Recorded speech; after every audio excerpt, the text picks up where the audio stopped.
बकरा ईद एक दिन आता है, लेकिन कामाख्या मंदिर में, तारापीठ मंदिर में, नेपाल में एक पूजा होता है, 5 साल पे आता है, लाखों लाख बकरे कटते हैं। उसके ऊपर भी तो विरोध करो कि केवल जो है बकरा लाइफ मैटर, तुमको बकरीद आएगा उसी वक्त याद आएगा और उस पहले याद नहीं आएगा।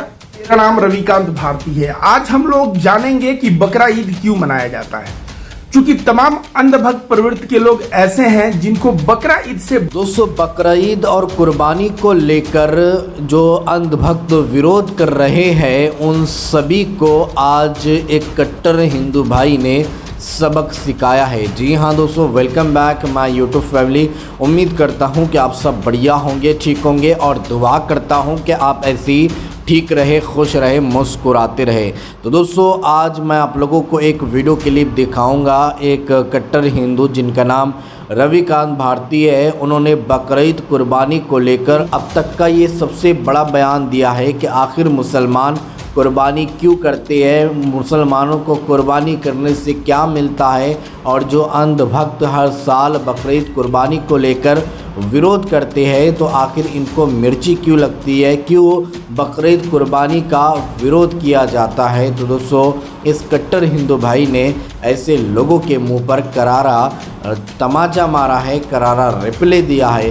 तो मैं आप लोगों को रविकांत भारती का यहीं पर पूरा वीडियो क्लिप दिखाऊंगा, जो हम सभी के लिए देखना बहुत ज़्यादा ज़रूरी है। इसलिए जितने भी हमारे इस वीडियो को देखने वाले हैं, उन सभी से हम रिक्वेस्ट करना चाहेंगे कि अपना कीमती टाइम निकाल कर इस वीडियो को पूरा देखें, लास्ट तक देखें, बिना स्किप किए हुए देखें, ताकि आप लोगों को सारी बात समझ में आ जाए। और जितना हो सके अपने दोस्त अहबाब तक इस वीडियो को लाजमी शेयर कीजिएगा। तो आइए सबसे पहले ये वीडियो क्लिप देखिए, फिर आगे हम आकर आपसे बात करते हैं। ईद उल अधा का त्योहार सामने है, जिसको बकरा ईद के त्योहार के नाम से भी भारत में जाना जाता है।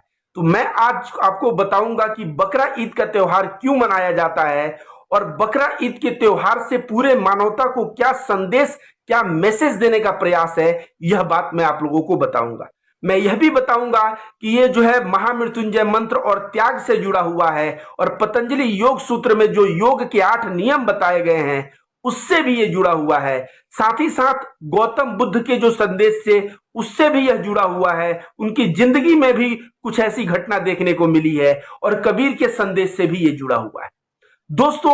और इस्लाम के दृष्टिकोण से बकरा ईद का क्या महत्व और क्या संदेश है, इन सभी पे मैं रविकांत भारती आप लोगों के बीच एक वीडियो लेके आया हूं। इस वीडियो को पूरा देखिए दोस्तों।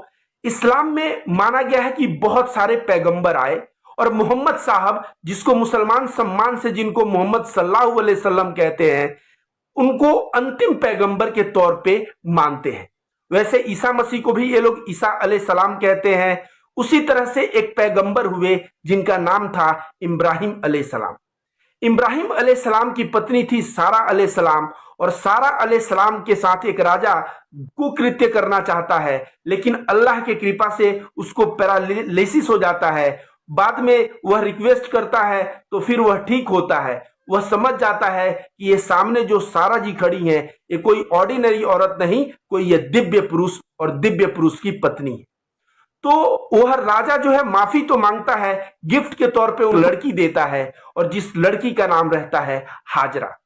तो सारा जी जो है उस लड़की को ले जाके इब्राहिम अलैहिस्सलाम को दे देती हैं, और कहती हैं इनको भी अपना पत्नी बना दीजिए। पत्नी बन जाती है वो हाजरा, बीबी हाजरा। 86 बरस तक इनको कोई पुत्र धन की प्राप्ति नहीं होती है इब्राहिम अलैहिस्सलाम का। तो उसके बाद यह अल्लाह से प्रार्थना करते हैं कि हे अल्लाह, मुझे एक लड़का दे। तो अल्लाह ने उनको एक संतान दिया, और वह बच्चे का नाम था इस्माइल अलैहिस्सलाम, और हुआ इनके दूसरी बीबी हाजरा के जो है वो बच्चे हुए। तो इस तरह से इस्माइल जी का जन्म हुआ। सोचिए, 86 बरस का आदमी, बच्चा नहीं हो रहा था, वो भी अल्लाह से प्रार्थना किए, तब जो है जाके उनको बच्चा हुआ। उनके बहुत ज्यादा वो खुश थे। वह उनके जीवन का, मुझे लगता है, बहुत ही खुशहाल दिनों में से एक दिन रहा होगा।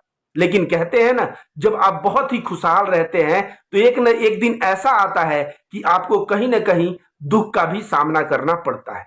एक दिन यह आराम फरमा रहे होते हैं, और उसी वक्त इनको नींद आ जाता है।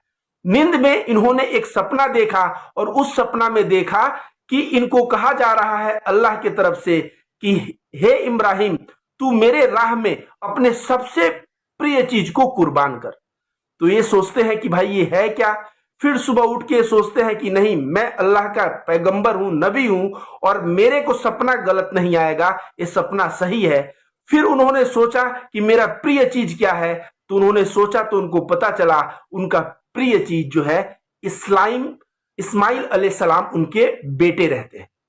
वो निकल जाते हैं पैलेस्टाइन से मक्का में, और मक्का में जब जाते हैं तो वहां पे उनकी अपनी पत्नी हाजरा जी को कहते हैं कि बेटे को नहलाओ धुलाओ, इसको नए कपड़े पहनाओ और इत्र मार दो और इसको दुल्हा बना दो। मैं अपने मित्र के हाथ दावत पे इनको लेके जा रहा हूं। अपने बेटे को लेके जैसे ही वो निकलते हैं तो अरफात नामक पहाड़ पे पहुंचते हैं। पहाड़ पे पहुंचते हैं तो अपने बेटे को कहते हैं कि बेटा, मैं तेरी कुर्बान कर रहा हूं तुझको। तो बच्चा कहता है कि क्यों कुर्बान कर रहे हैं, क्या अल्लाह का ऐसा कोई ये है? तो बोले हाँ, अल्लाह का ऐसा मर्जी है और अल्लाह के राह में मैं तुझे कुर्बान कर रहा हूं।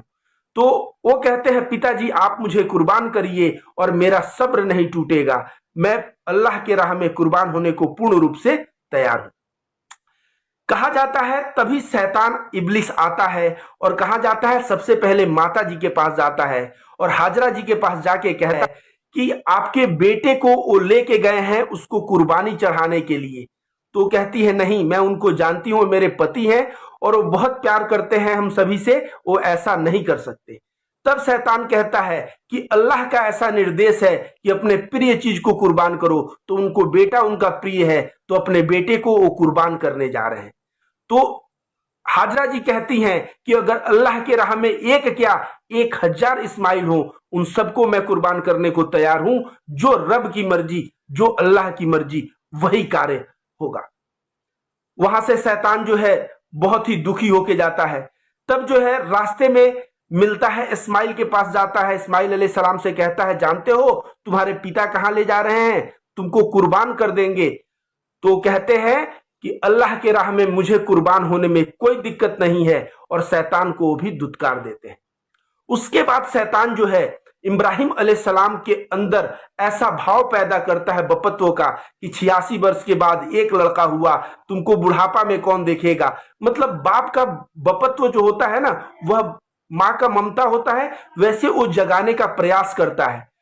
तो इब्राहिम अलैहिस्सलाम जो है कहते हैं अल्लाह के राह में मैं कुर्बान करने जा रहा हूं और शैतान को जो है पत्थर उठा के मारते हैं। और तभी से जो हज के दौरान पत्थर मारा जाता है, यह परंपरा तभी से चलता आया है। दोस्तों, उसके बाद जब वो लेके जाते हैं पहाड़ पे तो इस्माइल अलैहिस्सलाम की मर्जी तो उन्होंने पूछा। देखिए, इस्लाम कभी भी यह नहीं कहता कि आप अपनी मर्जी दूसरों पे चलाएं, वो कहता है सामने वाले की मर्जी जाने। तो हाँ, सामने वाले की मर्जी जाना गया। तो बच्चा कहता है कि पिताजी आप मुझसे बहुत प्यार करते हैं और आप मुझको कुर्बान होता हुआ देख नहीं पाएंगे, तो आपसे मैं निवेदन करता हूं कि आप मेरे हाथ पैर बांध दें, क्योंकि मैं बहुत ज्यादा दिक्कत आपको न दूं। और दूसरा, आप अपने आंख पे पट्टी बांध ले। अगर आप अपने आंख पे पट्टी नहीं बांधेंगे तो मेरे ऊपर जो कष्ट होगा, मैं जो कहूंगा, शायद वो आप अपने आंखों से देख नहीं पाएंगे और आपका जो चाकू जो है वो रुक जाएगा। ऐसे ही इब्राहिम अलैहिस्सलाम ने इस्माइल अलैहिस्सलाम का बात माना और अपने आंख पे पट्टी बांध दी। बच्चे का पैर जो है रोप से धागे मतलब इसे रस्सी से बंधवा दिया और बांधने के बाद आंख पे जो है अपने पट्टी बांध लिया। उसके बाद बच्चे के ऊपर, जब गर्दन के ऊपर बच्चे के चाकू रखे तो चाकू चला रहे हैं, लेकिन चाकू चलने का नाम नहीं। ऐसा कि इनके हाथ में इतना पावर था लेकिन वो चल ही नहीं रहा है। ये कह रहे हैं हे चाकू तू चल, लेकिन चाकू चलने की नाम नहीं ले रही है। उसी वक्त अल्लाह जो है जिब्रील को कहते हैं, जिब्रील अलैहिस्सलाम को, कि ये मेरा खलील है और यह रुकेगा नहीं, यह पक्का कुर्बानी दे देगा। एक काम करो, तुम एक मेंढा ले जाओ और मेंढा वहां पे रख दो ताकि मेंढे की कुर्बानी हो जाए।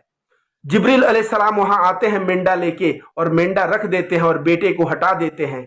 और जैसे चक्कू मेंढा रखते हैं, चक्कू चल जाती है और हाथ में खून लगता है। खून लगते ही इस इब्राहिम अलैहिस्सलाम बहुत लाख लाख शुक्र अल्लाह को देते हैं कि अल्लाह तेरा लाख लाख शुक्र है जो तूने मेरी कुर्बानी को कबूल किया। उसके बाद अपने आंख को खोलते हैं और जब अपने आंख को खोलते हैं तो देखते हैं कि बेटा जो है बगल में हंसता खेलता चलता फिरता हुआ है और जो मरा हुआ प्राणी है वो मेंढा है। तभी से मेंढे की कुर्बानी जो है शुरू हो आती है और मेंढे का कुर्बानी जो है चलने लगता है।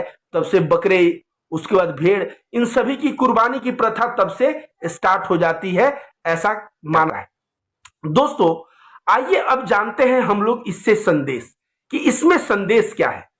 मैंने कहा पतंजलि योग सूत्र आप उठाएंगे तो पतंजलि योग सूत्र का जो यम नियम है तो यम 5 है, जैसे चोरी मत करो, इसी तरह से 5 यम है तो 5 नियम भी है, अपने शरीर को साफ रखो। तो 5वां जो नियम है वो है ईश्वर के प्रति समर्पण, पूर्ण समर्पण ईश्वर के प्रति।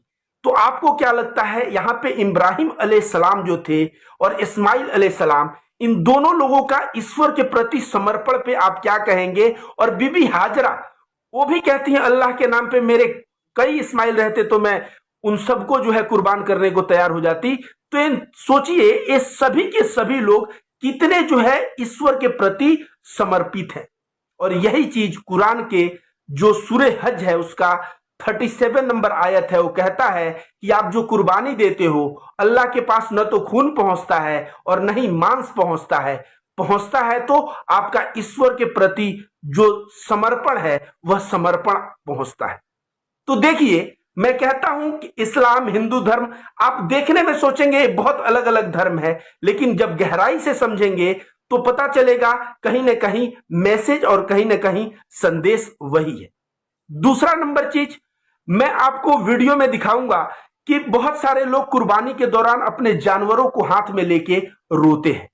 क्यों रोते हैं? जिसको आप बहुत दिन तक पालोगे उससे एक लगाव होना तय है। जैसे इब्राहिम अलैहिस्सलाम का लगाव इस्माइल अलैहिस्सलाम से कितना था, तो एक लगाव होना तय है। और जब उसको आप जो है कुर्बानी करोगे तो कहीं ना कहीं आपके अंदर जो लगाव है, जिसको हिंदू धर्म कहते हैं, वो मोह आपको कष्ट पहुंचाएगा, दुख देगा।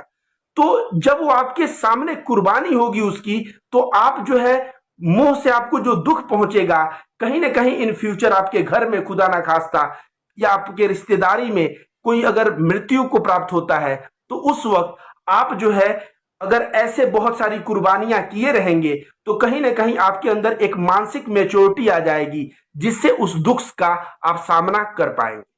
दोस्तों हिंदू धर्म में मोह को त्यागने के लिए गीता में बहुत सारे श्लोक हैं और मैं सबसे बड़ा जो श्लोक है हिंदू धर्म का महामृत्युंजय मंत्र,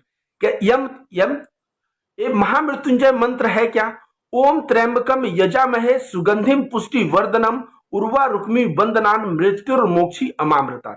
इसका मतलब होता है हे त्रिनेत्र वाले भगवान शंकर, आप हमारे प्रत्येक सांसों में